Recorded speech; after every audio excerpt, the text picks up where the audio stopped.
प्यारे बच्चों, आर्थिक विकास की समझ, इसमें हम दूसरा चैप्टर चल रहा है भारतीय अर्थव्यवस्था के क्षेत्रक। इसको 3 भागों में बांटा गया है: प्राथमिक क्षेत्रक, द्वितीय क्षेत्रक और तृतीय क्षेत्रक। इस तरह से हमने इसके बारे में जाना। कुछ उदाहरण इसके दिए गए हैं, जैसे यदि किसान किसी चीनी मिल की गन्ना बेचने से इनकार कर दे तो क्या होगा? मिल बंद हो जाएगी। इससे जब मिल बंद हो जाएगी तो किसी भी प्रकार का कोई भी आर्थिक लाभ नहीं हो पाएगा। ठीक इसी तरह से कल्पना कीजिए कि यदि कंपनियां भारतीय बाजार से कपास नहीं खरीदती और अन्य देशों से कपास आयात करने का निर्णय करती हैं, तो कपास की खेती का क्या होगा? भारत में कपास की खेती कम लाभकारी रह जाएगी, और यदि किसान शीघ्रता से अन्य फसलों की ओर उन्मुख नहीं होते तो वे दिवालिया भी हो सकते हैं तथा कपास की कीमत गिर जाएगी। तो इस तरह से ये आर्थिक विकास की समझ में ये तीनों क्षेत्रक दिए गए हैं। अब इनकी तुलना दी गई है। तीनों क्षेत्रकों की तुलना, कैसे इसकी तुलना की जाएगी? प्राथमिक, द्वितीयक और तृतीय क्षेत्रक के विविध उत्पादन कार्यों से काफ़ी अधिक मात्रा में वस्तुओं और सेवाओं का उत्पादन होता है। साथ ही इन क्षेत्रकों में काफ़ी अधिक संख्या में लोग वस्तुओं और सेवाओं के उत्पादन के लिए काम करते हैं। इसलिए अगले चरण में यह देखना है कि प्रत्येक क्षेत्रक में कितनी वस्तुएं और सेवाएं उत्पादित होती हैं और कितने लोग उस क्षेत्रक में काम करते हैं। किसी अर्थव्यवस्था में कुल उत्पादन और रोजगार की दृष्टि से एक या अधिक क्षेत्रक प्रधान होते हैं, जबकि अन्य क्षेत्रक अपेक्षाकृत छोटे आकार के होते हैं। प्रत्येक क्षेत्रक की विविध वस्तुओं और सेवाओं की हम गणना कैसे करते हैं और कुल उत्पादन को कैसे जानते हैं? कैसे इसकी गणना की जाएगी? कुल उत्पादन कितना है, इसको हम कैसे जान पाएंगे? आप सोचते होंगे कि हजारों की संख्या में उत्पादित वस्तुओं और सेवाओं की गणना करना असंभव कार्य है। यह न केवल बृहत कार्य है, बल्कि आप आश्चर्यचकित भी होंगे कि हम कारों और कंप्यूटरों, कीलों और फर्नीचरों की संख्या का योगफल कैसे कर सकते हैं। यह अत्यंत बेतुकी बात है, क्योंकि छोटी छोटी संख्याएं हैं, इतने बड़े पैमाने पर हम इसकी कैसे गणना कर सकते हैं? आप बिल्कुल सही सोचते हैं। इस समस्या के समाधान के लिए अर्थशास्त्रियों का सुझाव है कि वस्तुओं और सेवाओं की वास्तविक संख्याओं का योग करने के स्थान पर उनके मूल्य का उपयोग किया जाना चाहिए। यदि 10,000 किलोग्राम गेहूँ 8 रुपया प्रति किलोग्राम की दर से बेचा जाता है, तो गेहूँ का मूल्य 80,000 रुपया होगा। 10 रुपया प्रति नारियल की दर से 5,000 नारियल का मूल्य 50,000 रुपया होगा। इसी प्रकार तीनों क्षेत्रकों के वस्तुओं और सेवाओं के मूल्य की गणना की जाती है और उसके बाद योगफल प्राप्त करते हैं। तो ये कोई असंभव बात नहीं है, इसकी गणना की जाती है। ध्यान रखें कि यहाँ एक सावधानी बरतने की ज़रूरत है। उत्पादित और बेची गई प्रत्येक वस्तु की गणना करने की ज़रूरत नहीं है। केवल अंतिम वस्तुओं और सेवाओं की गणना का ही औचित्य है। जैसे उदाहरण दिया गया है, एक किसान किसी आटा मिल को 8 रुपया प्रति किलोग्राम की दर से गेहूँ बेचता है। मिल में गेहूँ की पिसाई होती है और बिस्कुट कंपनी को आटा 10 रुपया प्रति किलोग्राम की दर से बेचा जाता है।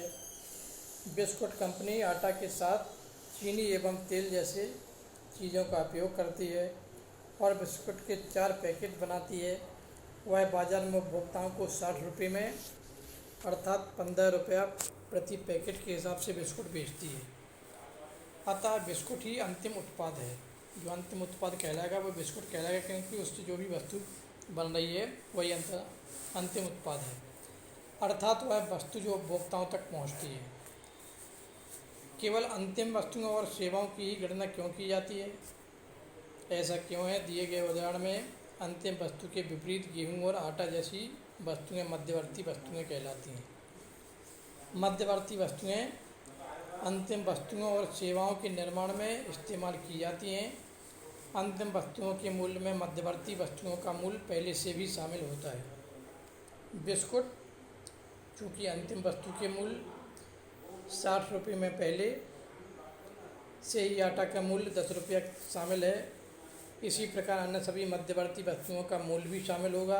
अतः गेहूं और आटा के मूल्य की अलग अलग गणना उचित नहीं है, क्योंकि तब हम एक ही वस्तु के मूल्य की गणना कई बार करते हैं, पहले गेहूं के रूप में, फिर आटा के रूप में, और अंततः अंतिम वस्तु जो बिस्कुट के रूप में मूल्य की कई बार गणना करते हैं। इस तरह से यानी अंतिम वस्तु की गणना की जाएगी। किसी विशेष वर्ष में प्रत्येक क्षेत्रक के द्वारा उत्पादित अंतिम वस्तुओं और सेवाओं का मूल्य उस वर्ष में क्षेत्रक के कुल उत्पादन की जानकारी प्रदान करता है। तीनों क्षेत्रकों के उत्पादन के योगफल को देश का सकल घरेलू उत्पाद कहते हैं।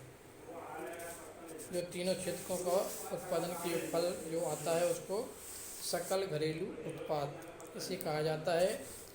यह किसी देश के भीतर किसी विशेष वर्ष में उत्पादित सभी अंतिम वस्तुओं और सेवाओं का मूल्य है। सकल घरेलू उत्पाद अर्थव्यवस्था की विशालता प्रदर्शित करता है। भारत में सकल घरेलू उत्पाद मापन जैसा कठिन कार्य केंद्र सरकार के मंत्रालय के द्वारा किया जाता है। यह मंत्रालय राज्यों एवं केंद्र शासित क्षेत्रों के विभिन्न सरकारी विभागों की गणना सहायता से वस्तुओं और सेवाओं की कुल संख्या और उनके मूल्य से संबंधित सूचना एकत्रित करता है और तब जीडीपी का अनुमान लगाया जाता है। तो जो सकल घरेलू उत्पाद है उसके बाद जब इनकी गणना की जाती है, इनके मूल्य की से संबंधित एकत्रित कुल संख्या और मूल्य से संबंधित जानकारी ली जाती है, तब यह जीडीपी कहलाती है। क्षेत्रों में ऐतिहासिक परिवर्तन। सामान्यतः अधिकांश विकसित देशों के इतिहास में यह देखा गया है कि विकास की प्रारंभिक वस्तुओं में प्राथमिक क्षेत्रक ही आर्थिक सक्रियता का सबसे महत्वपूर्ण क्षेत्रक रहा है। जैसे जैसे कृषि प्रणाली परिवर्तित होती गई और कृषि क्षेत्रक समृद्ध होता गया, वैसे वैसे पहले की तुलना में अपेक्षाकृत अधिक उत्पादन होने लगा। अब अनेक लोग दूसरे कार्य करने लगे, शिल्पियों और व्यापारियों की संख्या में वृद्धि होने लगी, क्रय विक्रय की गतिविधियां कई गुना बढ़ गईं। इसके अतिरिक्त अनेक लोग परिवहन, प्रशासक और सैन्य कार्य इत्यादि से जुड़े थे। फिर भी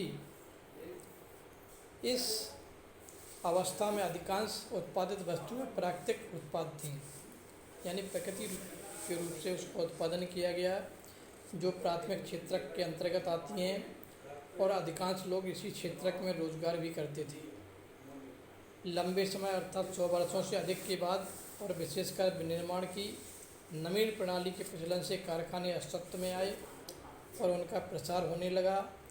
जो लोग पहले खेतों में काम करते थे उनमें से बहुत अधिक लोग अब कारखानों में काम करने लगे। उन्हें कारखानों में काम करने के लिए मजबूर किया गया। जैसा कि आपने इतिहास में पढ़ा है, कारखानों में सस्ती दरों पर उत्पादित वस्तुओं का लोग इस्तेमाल करने लगे। कुल उत्पादन एवं रोजगार की दृष्टि से द्वितीय क्षेत्रक सबसे महत्वपूर्ण हो गया। इस कारण अतिरिक्त समय में भी काम होने लगा। इसका अर्थ है कि क्षेत्रकों का महत्व परिवर्तित हो गया।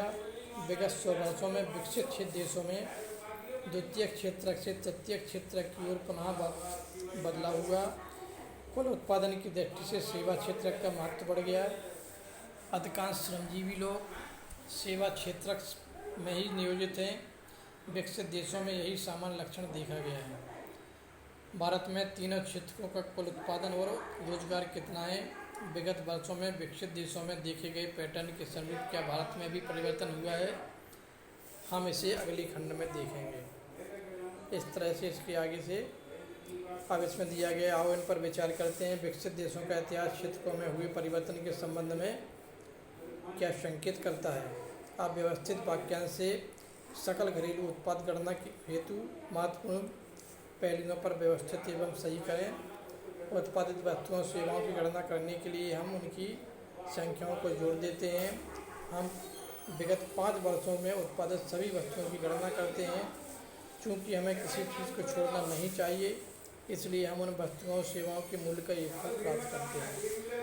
इस तरह से यानी अब इसके आगे अगली कड़ी में मैं आपको भारत में प्राथमिक, द्वितीय और तृतीय क्षेत्रक इसके बारे में जानकारी देंगे, कितना उत्पादन हो रहा है और इसके बारे में जानकारी हो गई है कि प्राथमिक क्षेत्रक में क्या आता है, द्वितीय क्षेत्रक में क्या आता है। नेक्स्ट अगली वीडियो में मैं आपको बताऊँगा।